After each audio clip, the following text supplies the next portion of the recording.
Sorry to bother you, but if you have somehow, probably by mistake like I have, broken a button on your Quest 3 controller and you just unpaired the controller, but now you can't repair it, all you gotta do is take the battery out, put it back in after you unpaired it, it'll automatically start to try repairing. Yeah, don't look up all the extra shit.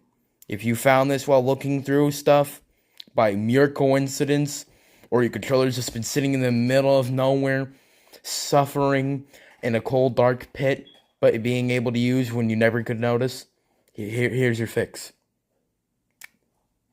Yes, I did just deal with this shit. No, do not ask any more questions.